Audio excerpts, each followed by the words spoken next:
नमस्कार. आज मी प्राध्यापक मधु पाटील यांच्या शालेय महाविद्यालयीन रंगभूमीसाठी 5 नाट्यात्मक साहित्य दर्शने या पुस्तकातील स्वातंत्र्य समराची वाटचाल ही एकांकिका वाचित आहे. याचे मी 5 भाग केले. त्यापैकी पहिला भाग आत्ता वाचतोय. यामध्ये पुन्हा काही गाणी आहेत. ती चालीवर म्हणणार असल्याने आधीच सर्व संगीत आणि गानकलेची क्षमा मागतो. स्वातंत्र्य समराची वाटचाल. निवेदिका. स्वातंत्र्याचा सूर्योदय झाला तो दिवस. दिल्लीच्या लाल किल्ल्यावर स्वतंत्र भारताचा तिरंगा फडकला तो दिवस. दिशादिशातून भारतीय स्वातंत्र्याचा जय जयकार झाला तो दिवस. आणि एखाद्या कवीच्या प्रतिभेने आपला प्रसन्न आनंद मुक्तपणे व्यक्त केला तो दिवस. त्या दिवसाच्या रम्य पहाटे कवीच्या त्या प्रतिभेने गायलेला तिच्या मुक्त आनंदाचा हा प्रसन्न गंभीर आविष्कार. कवी प्रतिभा. शतकानंतर आज पाहिली पहिली रम्य पहाट, पाहिली पहिली रम्य पहाट. मेघ वितळले, गगन वितळले, क्षितिजावर नवरंग उथळले, प्रतिबिंबित ते होऊन खुलले, भारत भूमी ललाट, पाहिली पहिली रम्य पहाट. आजवरीच्या अंधारात अनंत झाले उल्कापात, एक वटोनी तेज तयाचे तिमिरसरे घनदाट, पाहिली पहिली रम्य पहाट. फकीरांनी शतयज्ञ मांडिले, वेदीवरती रक्त सांडिले, त्या रक्ताची क्षितिजावरे अरुण मंगल लाट, पाहिली पहिली रम्य पहाट. दीप पेटवनी घरदाराचे पूजन केले स्वातंत्र्याचे, त्या ज्योतीचे तेज मिसळून झाले आज विराट, पाहिली पहिली रम्य पहाट. शतकानंतर आज पाहिली पहिली रम्य पहाट. प्रवक्ता. कवीची प्रतिभा आज मुक्तपणे गाते आहे, पण तिला आठवतो आहे गेल्या 150 वर्षातील स्वातंत्र्य योद्ध्यांचा घनघोर रणसंग्राम. 1857च्या स्वातंत्र्य समरात पहिली ठिणगी पेटली मंगल पांडेच्या सुसाट सुटलेल्या बंदुकीच्या गोळीतून, आणि मग आगटोंब उसळला. झाशीची राणी, नानासाहेब पेशवे, तात्या टोपे, बहादूर शाह, अहमद शाह, कुंवर सिंह, बेगम हजरत महल आणि लाखो स्वातंत्र्य सैनिकांच्या धूमधडाड तोफांच्या पेटत्या गोळ्यातून इतिहासानं आणि प्रतिभावंतांनी वेचलेलं स्फुल्लिंग चेतवणारं हे काही अग्निकण. रणसंग्रामाचा सर्वमान्य नेता दिल्लीचा बहादूर शाह याच्या नेतृत्वाखाली प्रस्तुत केलेला हा जाहीरनामा.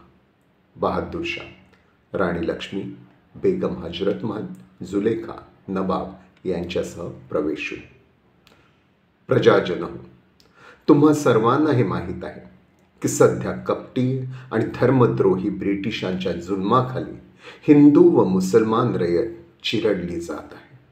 म्हणून सर्व हिंदू आणि मुसलमान संस्थानिक, जमीनदार, व्यापारी, सरकारी नोकर, कारागीर, पंडित आणि फकीर या सर्वांनी ब्रिटिशांविरुद्ध पवित्र युद्धात उतरावे असे मी कळकळीचे आव्हान करीत आहे.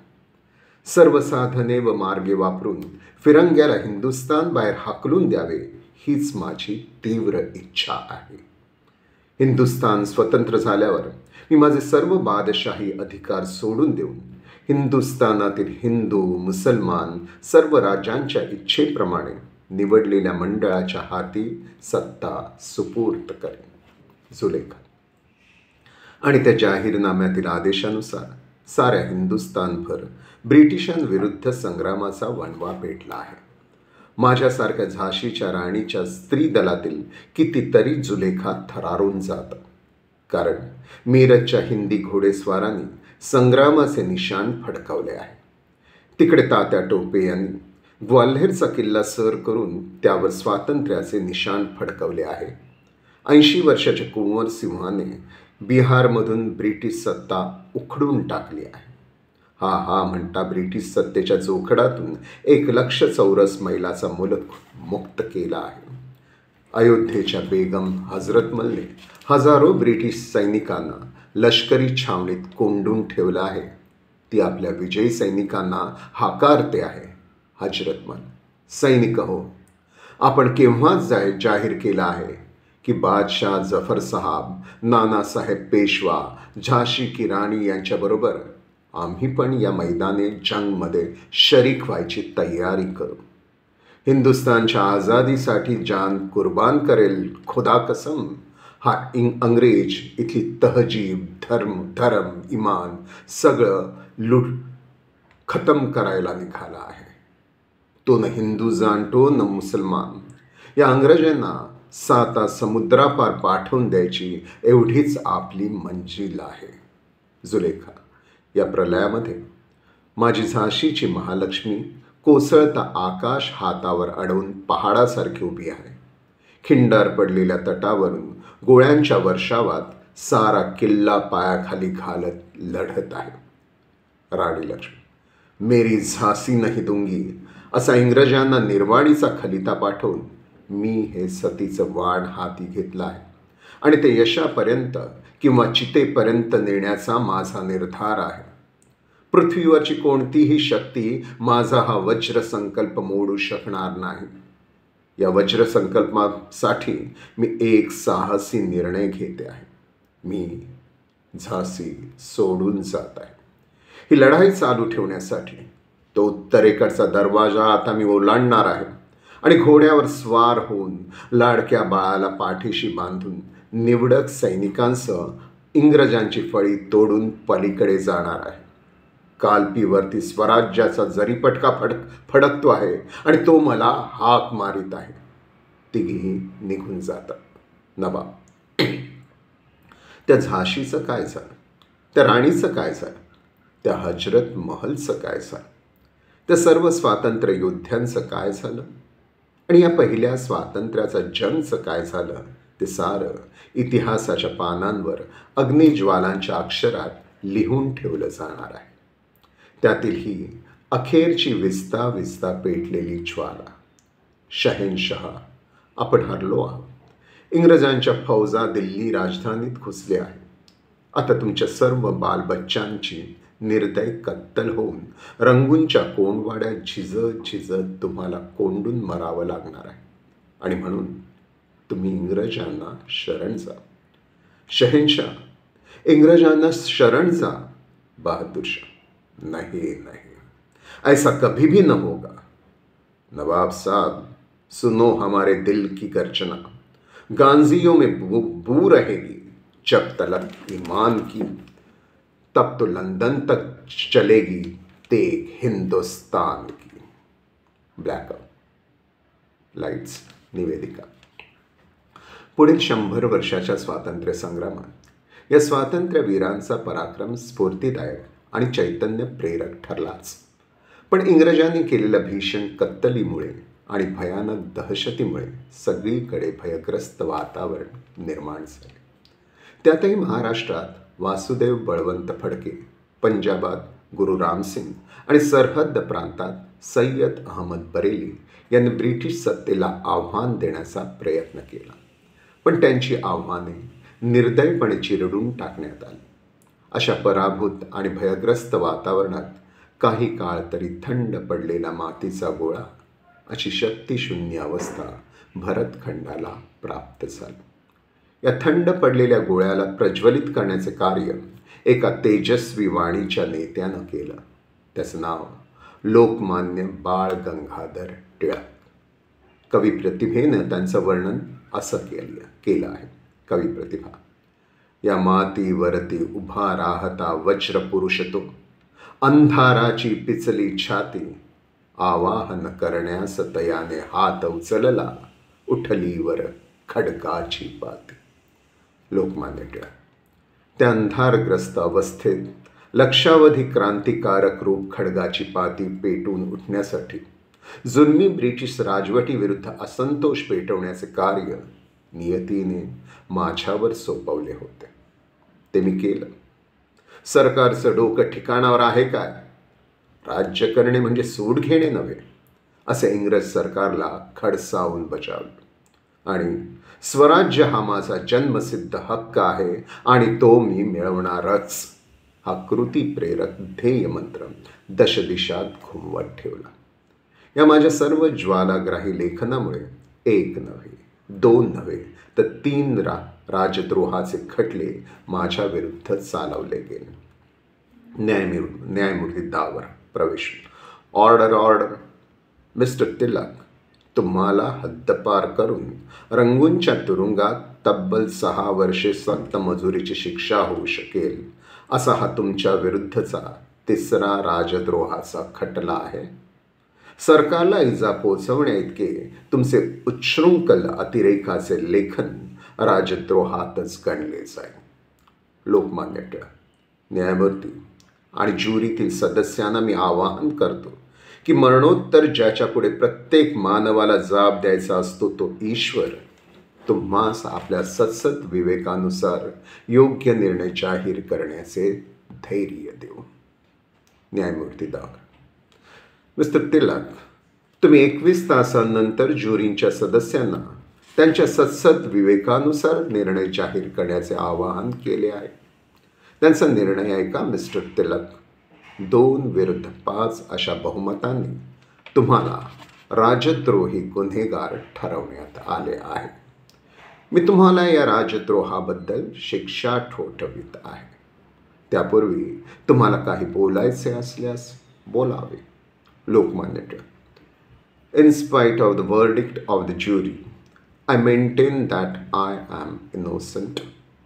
There are higher powers that rule the destinies of a man, and it may be the will of the providence that the cause which I represent may prosper more by my sufferings than by my remaining free.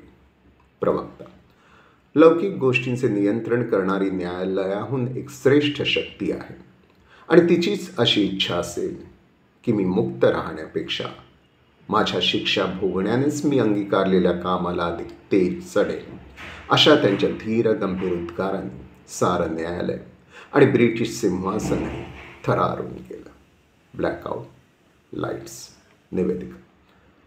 आणि हेच थरारनाट्य घडण्याच्या आगेमागे स्वातंत्र्यवीर सावरकर भगवती स्वतंत्रता देवीचा जय जयकार करीत त्या यज्ञवेदीवर उभे ठाकतात. तो जय जयकार 10 दिशात घुमत राहतो. जयोस्तुते श्री महन्मंगले शिवास्पदे शुभदे स्वतंत्रते भगवती त्वामहं यशोयुता वंदे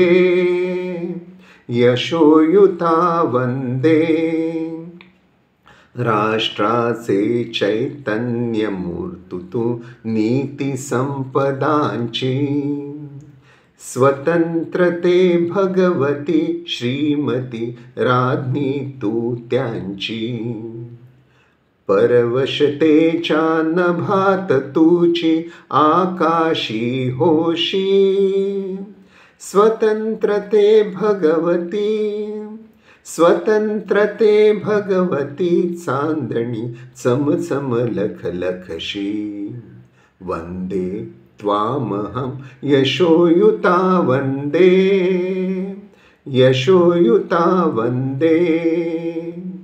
गालावरच्या कुसुमी किंवा कुसुमांच्या गाली स्वतंत्रते भगवती तूच जीविल सतसे लाली तू सूर्याचे तेज दधीचे गांभीर्यही तूही स्वतंत्रते भगवती अन्यथा ग्रहण नष्टतेची वंदे त्वामहं यशोयुता वंदे